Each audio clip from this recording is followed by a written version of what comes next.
Assalamualaikum warahmatullahi wabarakatuh. Selamat pagi anak-anak. Gimana kabarnya hari ini? Semoga kita selalu dalam keadaan sehat tanpa kurang satu apapun. Nah anak-anak, hari ini kita akan belajar tentang atletik ya. Jadi nanti ada nomor-nomor atletik. Oke.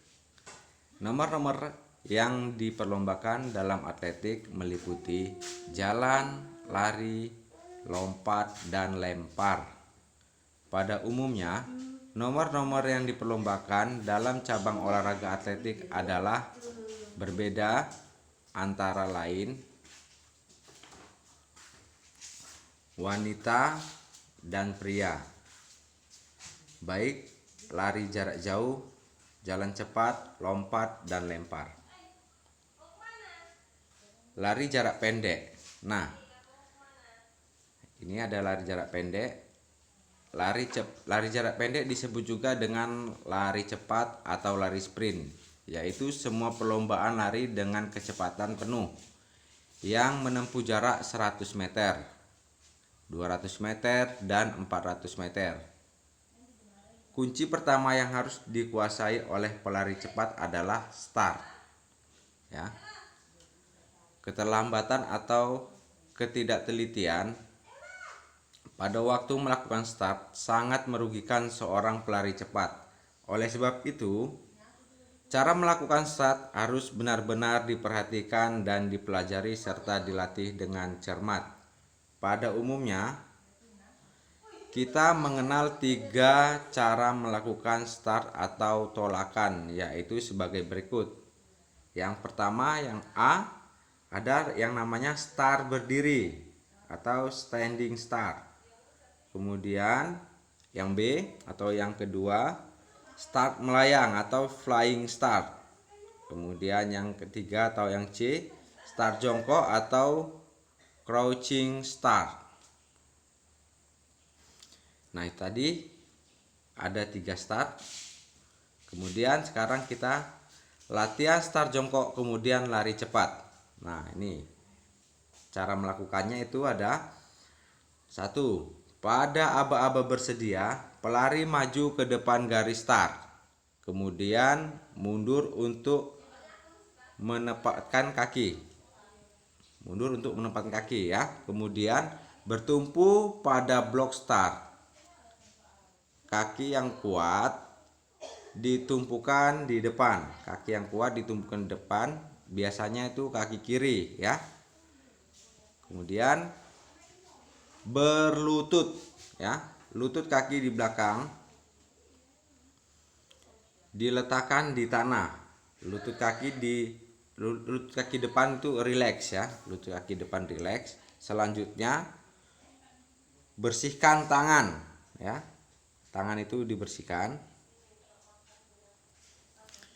Kemudian letakkan tangan tepat di belakang garis start ya, tepat di belakang garis start tangannya.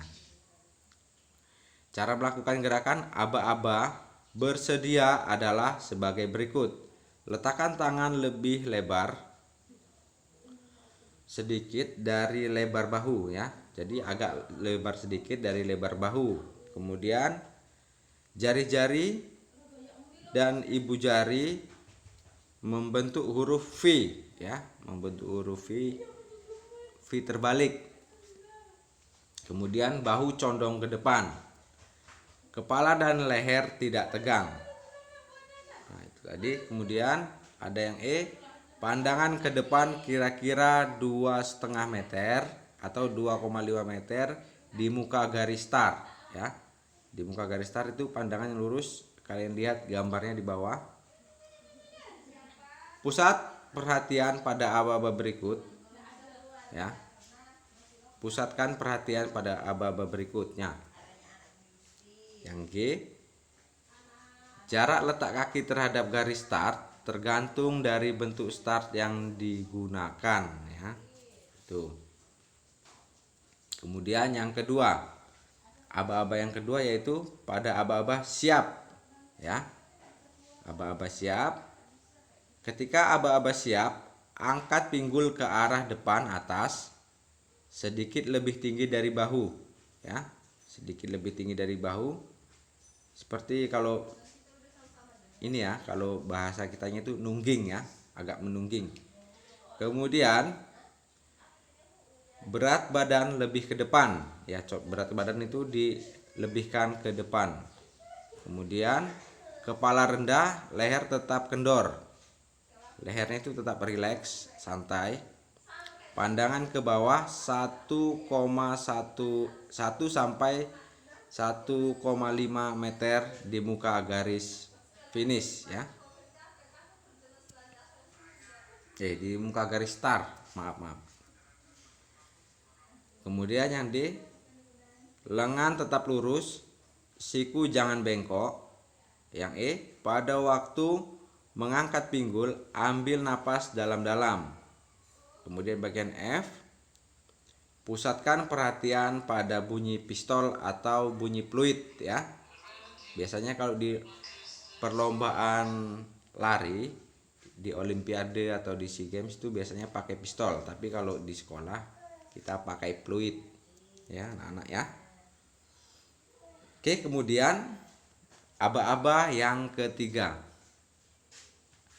Pada waktu aba-aba ya, yang ketiga jadi aba-abanya itu ya atau bunyi pistol atau bunyi fluid.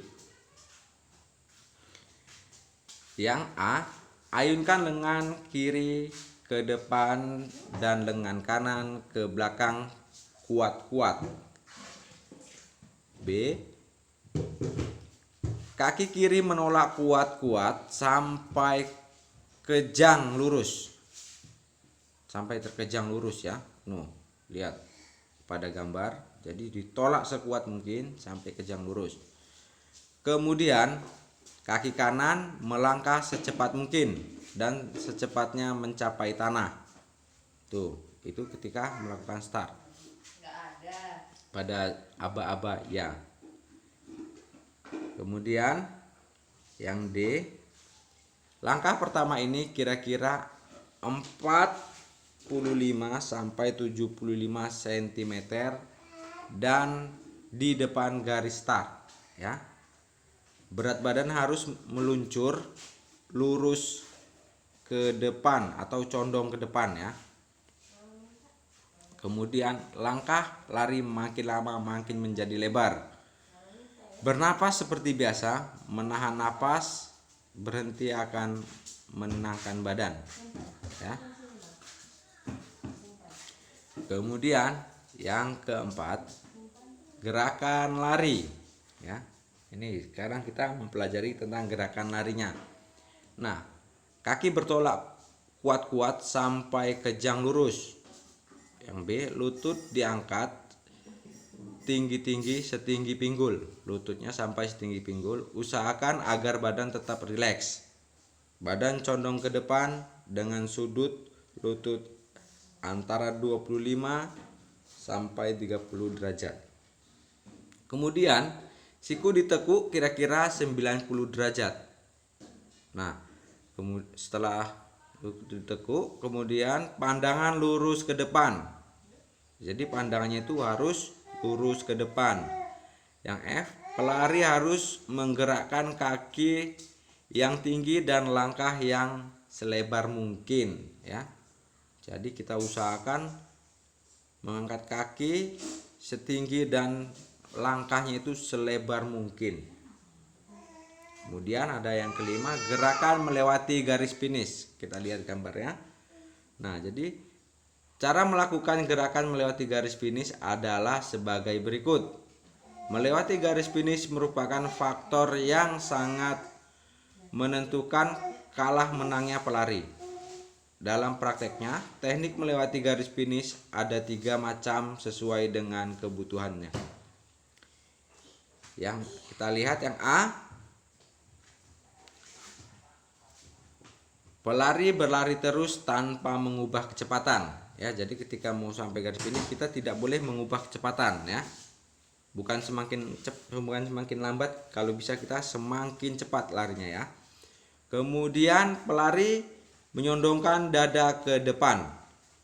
Kedua tangan diayun ke bawah bagian belakang. Ya, diayun bawah bagian belakang berarti condong ke depan dadanya. Pada gambar yang kedua. Lihat. Nah, kemudian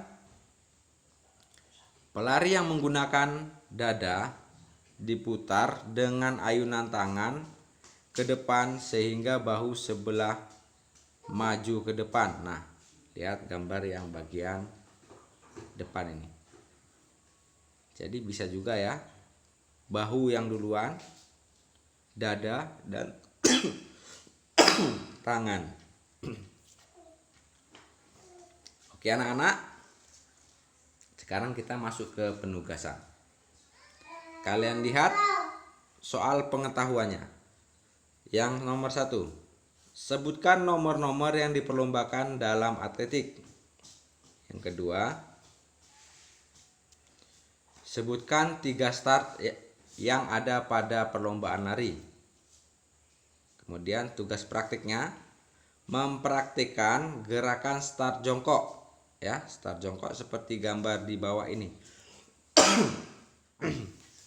Start jongkok itu ada aba-aba bersedia. Kalian lihat gambar yang atas ini yang 2 start bersedia. Itu kalau dilihat dari depan seperti itu, kemudian dari samping lihat seperti itu gerakannya. Kemudian siap. Nah, siap ini seperti gambar yang ini. Ketika dari samping ini, ketika dari depan seperti yang gambar sebelahnya. Kemudian aba-aba ya. Nah, itu ya. Kemudian ini ada gambar lagi satu, ini ketika ya menolak tumpuan kaki yang paling kuat ya. Nah, itu anak-anak. Jadi nanti ini bisa kalian untuk tugas soal keterampilan ini silahkan kalian buat videonya ya. Minta tolong orang tua kalian atau keluarga di rumah untuk memvideokan kalian melakukan start jongkok ya. Melakukan start jongkok. Kemudian dibuatkan video melakukan startnya aja ya, bukan larinya. Ketika lari awal saja, jangan lari bolak-baliknya atau lari sprintnya, tidak usah. Ketika melakukan startnya saja. Ya, tapi ada beberapa langkah larinya karena untuk meyakinkan bahwasanya start jongkok itu harus ada tolakan yang kuat. Oke anak-anak, kalau tugas untuk pengetahuannya itu silahkan nanti kalian foto jawaban kalian, kirimkan ke Pak Guru melalui WA pribadi. Nah, mungkin itu saja materi kita hari ini. Sekarang silahkan kalian kerjakan. Sebelum kalian kerjakan, jangan lupa berdoa terlebih dahulu agar supaya diberi kecerdasan dalam memahami materi dan mengerjakan soal-soal. Oke anak-anak, Pak Guru ucapkan terima kasih. Pak Guru ingatkan juga kepada kalian, karena pandemi belum berakhir, mari sama-sama kita memutus penyebaran virus COVID-19 dengan cara mencuci tangan, memakai masker, dan menjaga jarak ya. Hindari kerumunan juga. Oke anak-anak, mungkin sampai di sini dulu Pak Guru akhiri. Assalamualaikum warahmatullahi wabarakatuh. Selamat pagi anak-anak. Salam sehat semuanya.